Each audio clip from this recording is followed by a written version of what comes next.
Hello and welcome back to Harry Shoots People. Whilst I work on some slightly larger video projects, I thought that I'd make this video to sort of cover any recent photography purchases and just some pictures from like point and shoots and other cameras that have slipped through the cracks. Starting off with probably the most important photograph purchase. Try it again.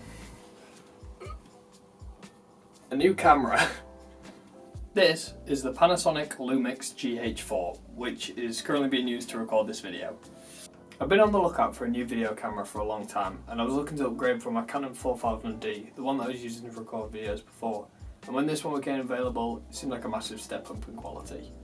It can record in 4K video, so you get to see my back wall in glorious 4K video.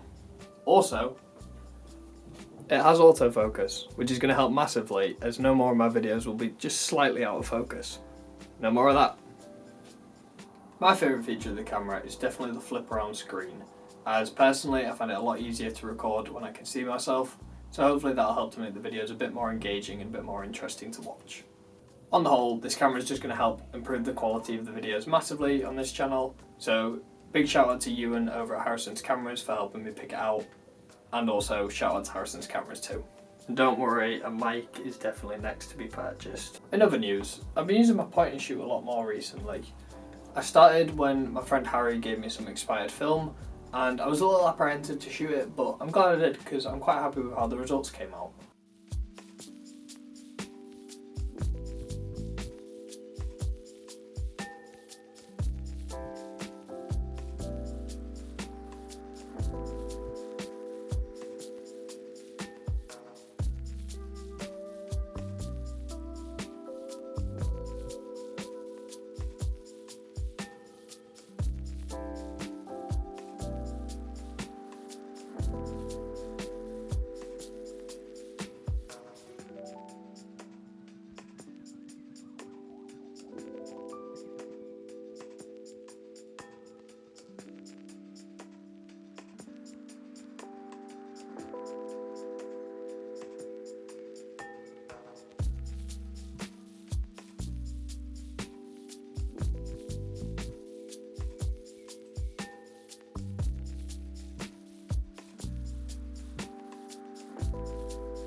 Whilst normally I'm not the biggest fan of how expired film comes out, but it came out pretty nice in my opinion.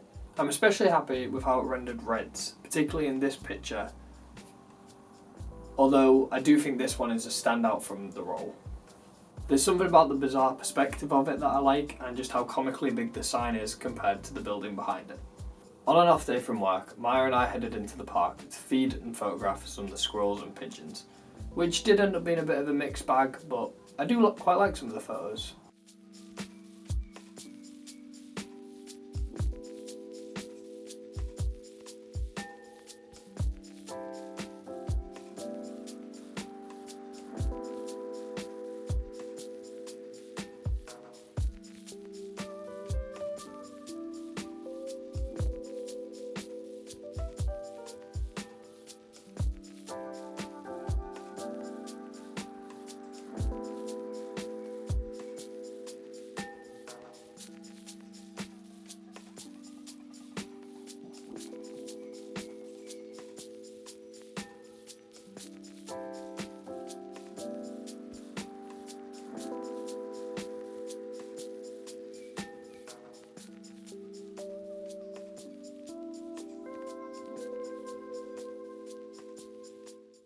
On another roll, my friends and I headed down to the last 140 event in Sheffield, so I snapped a couple of pictures there.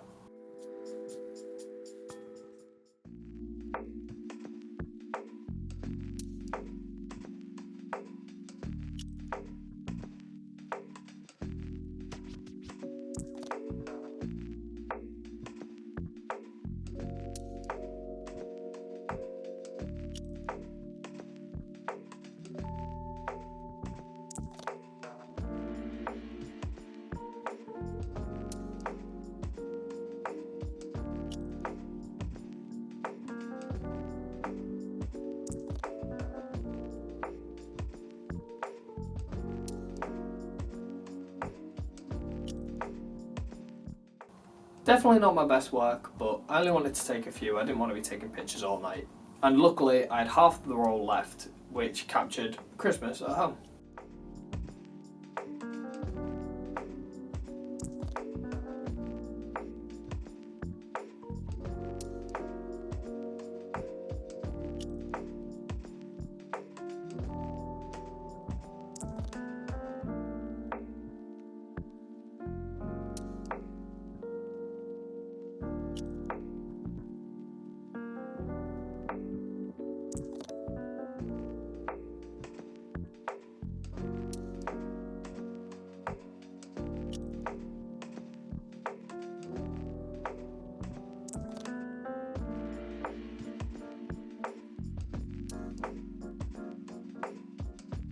There were some pretty nice pictures that came out of that, and I am pretty happy with some of them, but being upstage at Christmas is never nice, especially when it's your younger brother's photography as well. So here's some pictures that he took on a Canon SureShot Ace also, which I vastly prefer.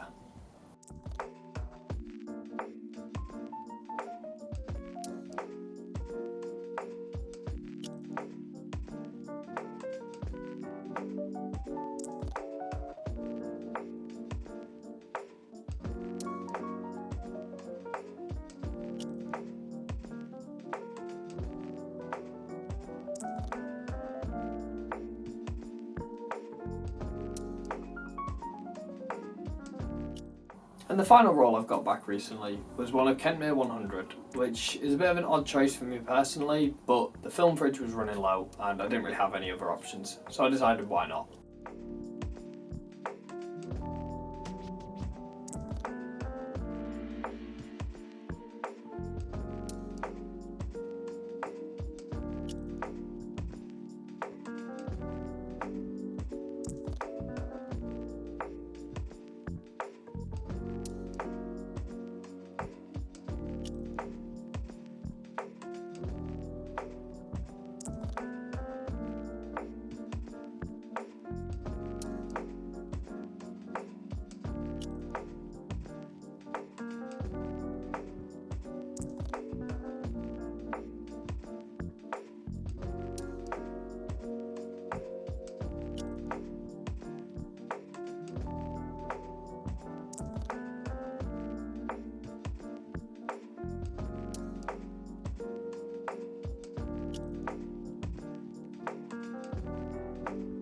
However, surprisingly, the Kentmere actually held up pretty well for both portraits and landscapes. I was especially a fan of shooting it at night, like in this picture here.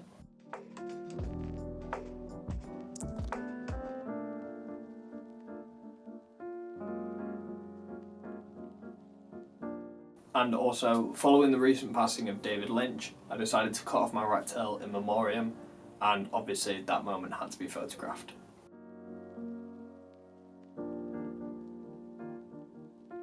Although I'm pretty happy with the majority of these pictures, my favourite from the roll is easily this one. At the time it seemed innocuous, but looking back I love the harsh lighting and the simplicity of the image, and I think it just came out great. I'm actually a really big fan of how it came out on the point and shoot, and I'm glad that the flash didn't fire, otherwise we would have ended up with a completely different photograph with none of that dramatised lighting. But the nice centre weighted focus and shallow depth of field here work wonders, especially given the different layers of depth within the image. Hey, so I also thought I'd chime in here and just say that we got another roll out of the Lomography Fisheye 2. This one took about 6 months to complete, and it's just pictures of my friends and messing around really. But I'm a really big fan of getting these rolls back, especially out of the fisheye. I love how they come out, and I love sort of how it spans just so long, because I use it so infrequently. Just anytime anyone comes over, it's, hey, do you want to take a funny picture? Or like this one with Michael, where I took it out on that shoot with me, and took a picture of each other, and they always end up coming out great. So I thought I'd show you the rest of the images from that roll, and then who knows, maybe in another 6 months we'll get another set of 36 fisheye pictures.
For this year, I decided that I wanted to buy a lot more photo books to draw inspiration from.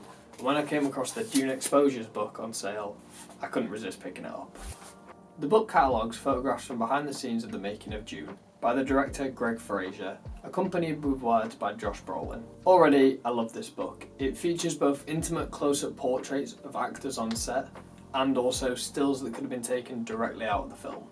Particular favourites are these more candid moments between Brolin and Timothée Chalamet, which show almost the true behind-the-scenes making of the film, along with this great image which shows the juxtaposition of a cloaked figure scrolling on their phone. An image that I just simply love. This portrait of Timothée is outstanding, as are all of the portraits in the book, but for me personally the standout shot is definitely this wide-angle shot of the landscape with all of the cast and crew shadows slowly creeping into frame. To see the rest of the pictures, you'll have to buy this one. I haven't had it long, but already I love it. It's one of my favourite photo books and provides an amusing and insightful look into the making of Dune. And let me tell you, Greig Fraser definitely knows what he's doing with a camera. Going from contemporary to classic, I also picked up Fred Herzog's Modern Colour, which showcases Herzog's impeccable work capturing stills of America. I could go on and on for hours about this book. Herzog is a master of storytelling with the simplicity within his images, which are often accompanied by an equally simplistic title. Some of these images are so beautiful and perfectly timed, I wouldn't be surprised if I found out that they were paintings instead.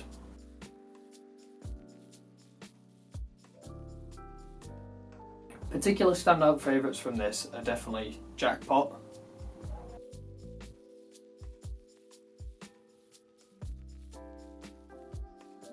Hotel Guatemala,